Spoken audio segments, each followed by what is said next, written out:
Today's section 6.8, where we're talking about roots and zeros. So we're continuing to build on what we did yesterday in 6.7. We're doing synthetic substitution and finding out whether something is a factor or not, and really being able to divide and substitute in. We're kind of building on that today. A little bit, we're finding another piece of this before we put it all together in section 9. So with this piece, what we're going to be able to do is determine how many roots and what kinds of roots they're going to have. So we'll determine, are they real, are they imaginary, and how many of them are there. So let's go ahead and take a look at this. So this is the fundamental theorem of algebra, which you think you would discuss way back in Algebra 1. However, it doesn't come in until now. So this is every polynomial equation with complex coordinates and degree greater than 0 has at least one root in a set of complex numbers. All that means is for every equation that we have to have at least one answer. And when we say complex, that means at least one answer. It could be real or imaginary. It doesn't necessarily mean it has to be real.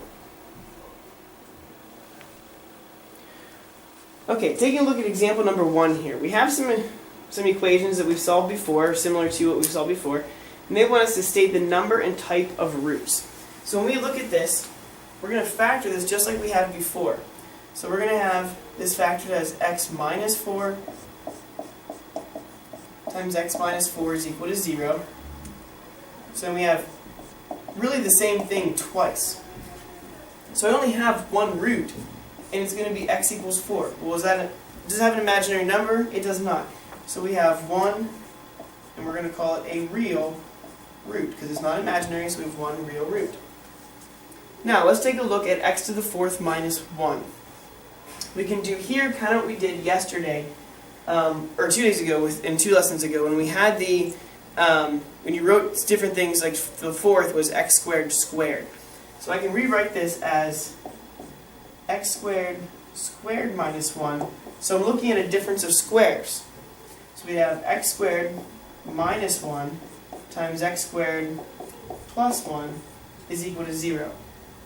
So then when I set each of these equal to 0, we have x squared minus 1 is equal to 0, and x squared plus 1 is equal to 0. When I solve this, I can add 1, so we get x squared is equal to 1, square root, x equals plus or minus 1. So those are 2 of my roots. Over here, x squared is equal to negative 1, square root, x is equal to plus or minus I. So the square root of a negative 1, which is I. So I had 2 real roots, and we had 2 imaginary roots.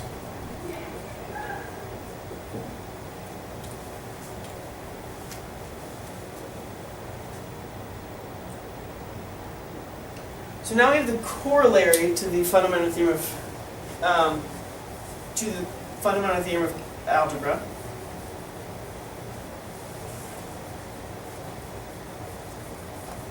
And this is really what we're going to be using more often than the actual fundamental theorem that we had.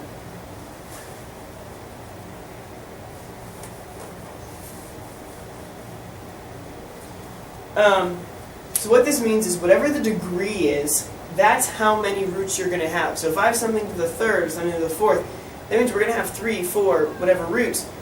Now again, they could be complex, they could be imaginary, but that's how many roots we have. So then we have what we call Descartes' rules of signs. Rule of signs. What we're looking at, and I mean, copy down these things, it's going to be easier to see this as an example. But really what happens is how many positive real zeros you have is determined by how many times the sign changes in the regular polynomial. But then when you plug in negative x and the signs change, what you're looking for is now how many sign changes do we have? And that's going to give you the number of negative real zeros. So again, it's really abstract kind of things here, so we're going to go ahead, copy it down, but it's going to be easier to see that in an example as opposed to trying to understand all this terminology and such.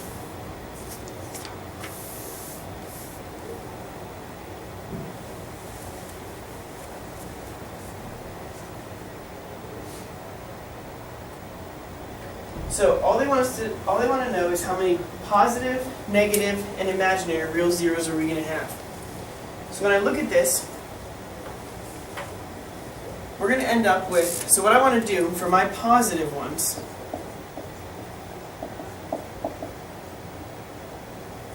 I count how many times, so from here to here we have sign change. It goes from positive to negative.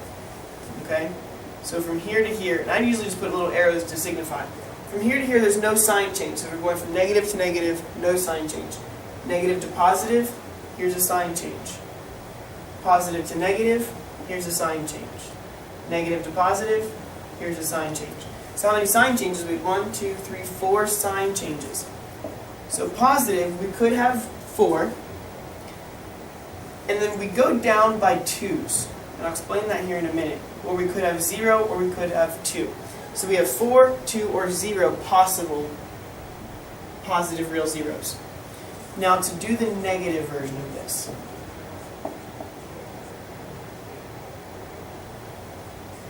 What I do is I'm plugging in p of negative x. And only the odd exponents are going to change. So I'll have negative x to the 5th. It stays negative x, 6x to the 4th, plus 3x cubed, plus 7x squared, plus 8x, plus 1.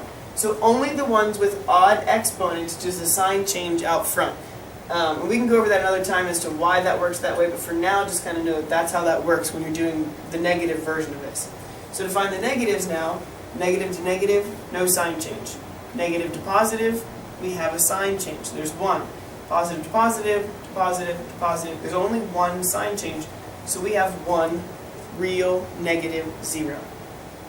Then they ask us how many imaginary. Remember, according to our corollary, the total number of zeros has to add up to 5. Because we have a degree of 5, which means we have to have 5 zeros, 5 answers.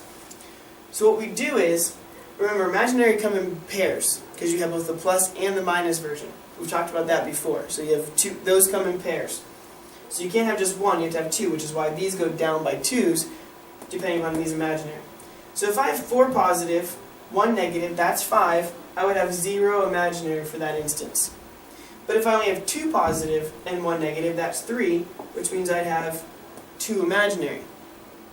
0 positive, 1 negative would leave me space for 4 imaginary. So really, the imaginary are going to be the complements and just kind of go in the opposite direction of what those positive ones were. Negative is guaranteed. You can't go down by 2, otherwise you'd be negative 1. So that doesn't change. You just have the 1. But if you have more than 2, or 2 or more, you go down by zeros, and then the imaginaries will start at 0 and go up the other direction. So that's all that's to that is looking at the sign changes for both the positive and the negative, and then kind of complementing that with the imaginary. So now they ask us, find all the real zeros.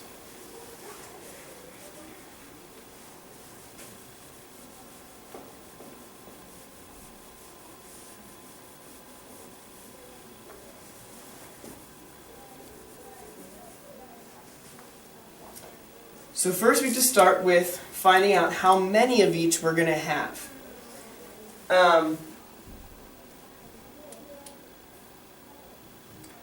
Okay, so we start with our sign changes. I'm going to find out how many positive, how many negative, and how many imaginary. So the positive, we have 1 sign change, we have 2 sign changes, we have 3 sign changes. So we could have up to 3, or go down by 2, and I might have 1. So I don't go all the way down to 0, I just go down by 2's until I hit it. Negatives. So if I were to plug in f of negative x, again the odd exponents change. So we have negative x cubed minus 4x squared minus 6x minus 4. There are no sign changes, which means I have no negative zeros. So if we have 3 positive, there's only 3 answers. So if I have 3 positive, that means I have no imaginary.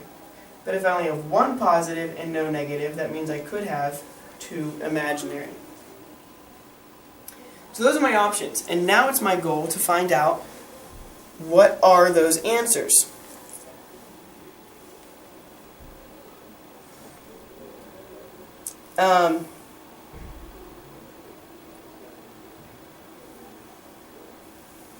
So we're just going to go through, and this is where I'm going to show you a new version of synthetic division that kind of, I think, simplifies it when you need to test a lot.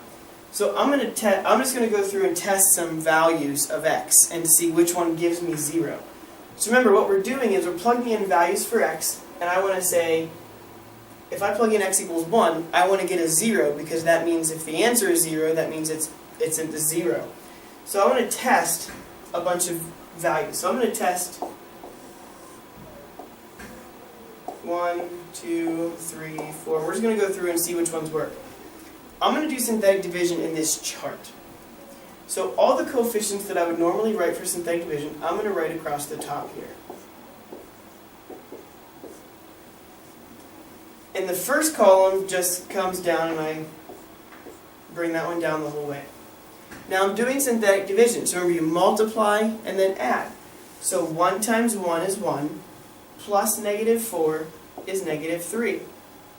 Negative 3 times 1 is negative 3, plus 6 is 3. 3 times 1 is 1, plus negative 4 is negative 1. The end result is not a 0, so that one doesn't work. Let's try 2. 1 times 2 is 2, plus negative 4 is negative 2. Negative 2 times 2 is negative 4, plus 6 is 2. 2 times 2 is 2, plus negative 4 is 0. The last number is 0, so this is one of our answers. So right off the bat, I know one of my answers, x equals 2. Now how in the world am I going to find the other two solutions? Remember, the remainder of that synthetic division is a new quadratic. So I have x squared minus 2x plus 2 is equal to 0. I can't factor this, so I can use the quadratic formula. So then we have x equals negative b, so it's 2 plus or minus the square root b squared, which is 4, minus 4 times ac, all over 2 times a, which is just 2. So we have 2 plus or minus the square root. 4 minus 8 is going to give us a negative 4 all over 2. So we get 2 plus or minus 2i all over 2, which would be 1 plus or minus 1i. So one answer is x equals 2. The other answers are x equals 1 plus or minus I. So again, we had 2 imaginaries and 1 positive. So the answers, or the values that ended up working, were 1 positive and 2 imaginary. Now next section we're going to get into how do we find out which values to test instead of guessing. For now you just kind of want to start with 1, 2, 3, 4, kind of go through those whole numbers. Since there's no negatives, you don't want to test a negative value. If there's negatives, you'll want to test a negative value and see how it works. So here's the complex conjugates theorem. So this is saying that whenever you have an I value that works, really that means you're going to have 2 I values. And so this is, I already kind of hit on this, but now we're just we're making it official with this theorem.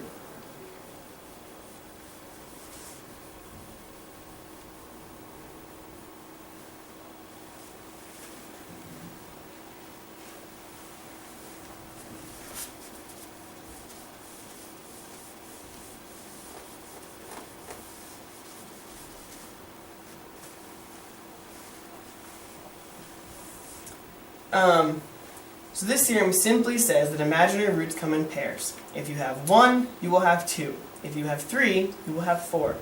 If you have 7, you will have 8. So on and so forth. So they have to come in pairs. So what they want to, all they're going to ask us is write a polynomial function of least degree with integral coefficients, the zeros of which include 3 and 2 minus I. So what they're telling us here is we have one value is x equals 3. One value is x equals 2 minus I. Well, I know if I have this I value, then I have to have the opposite of that, which is 2 plus I. So you just take the opposite sign and put it in there. So those are our 3 guaranteed solutions. So this is where it gets a little tricky, because this solution, remember, if I set this equal back to 0, it's going to be x minus 3 equals 0. Over here I'm subtracting that whole thing, so it's going to be x minus that quantity, 2 minus I, equals 0. And then I have x minus the quantity 2 plus I is equal to 0. And we're going to multiply all of those things. So first I'm going to distribute this and rewrite this. That one can stay. We're going to have x minus 2 plus I is equal to 0. And then this one will become x minus 2 minus I is going to be equal to 0. And then I'm going to multiply. We're going to have x minus 3 times x minus 2 plus I times x minus 2 minus I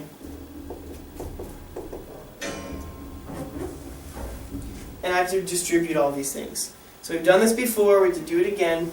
So I'm going to distribute x to everything, 3 to everything, get that, and then we'll do the same thing for this 3 over here.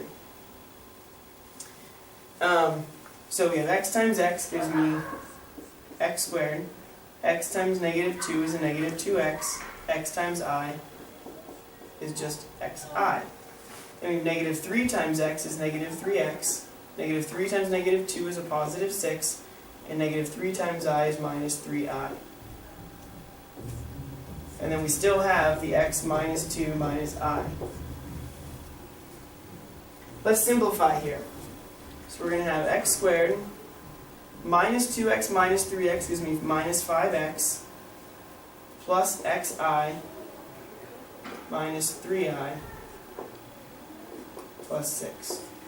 We end up with 5 different terms there that we have to multiply by x minus 2 minus I. So I have to distribute all 3 of those to everything.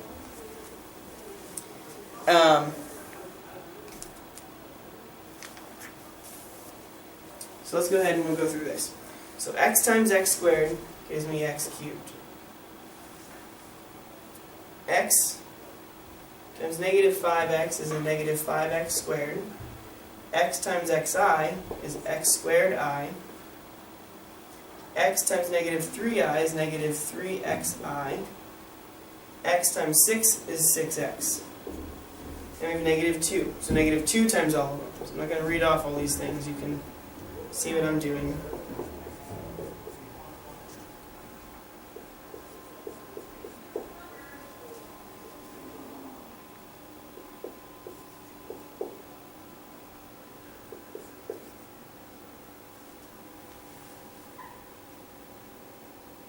And then we have negative I times everything. So we have a negative x squared I, so on and so forth.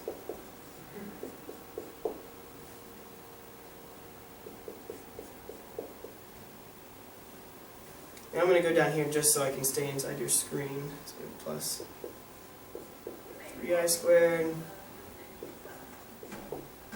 Now, I'm going to kind of pull these things over here as I deal with these. So we want to look for like terms. Okay? There's no other cube, so we just have x cubed.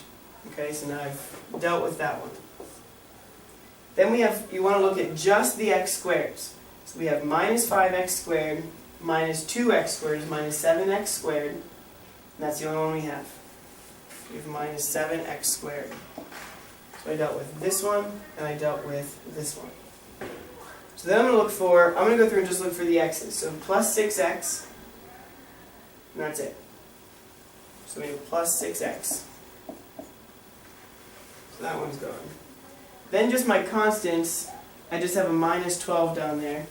So we're going to include that one here. Then I'm going to go through all my i's. So I have x squared I minus x squared I. Well, actually here we have x squared I minus x squared I. Those are going to cancel. Negative 3xi minus 2xi is minus 5xi plus 5xi. Those cancel. Then we have 6i minus 6i should cancel. I forgot this 10x, so I should have added that in here to make this a 16x. So that's my mistake. I missed that one. Now we have xi squared, which you remember I squared is a negative 1, plus 3I squared, so that's going to be plus 3 times the negative 1. So now we have x cubed minus 7x squared. 16x minus x is going to be plus 15x. Minus 12 minus 3 is going to be minus 15. And this is our function. I know there's a lot to get there. It's a long process, there's a lot of writing there, but that's it. I mean, most of what you're doing there is just distributing and doing a lot of the algebra we've done before. So there's a lot. Pause it if you have to make sure you get all the information there. But the important thing here that I want you to kind of focus on are these roots. Noticing that if 2 minus I is a root and 2 plus I, and all we did here was took x minus the root, x minus the root, x minus the root, and we multiplied those things together. Alright, that is your homework. Or that's finished, so your homework's up on the board. So go ahead, please work on that. Again, there's going to be a lot of questions here and things, so we'll try to go through as much of this as we can in class together. But please try this on your own, because the more you try on your own, the more you're going to understand and comprehend and retain.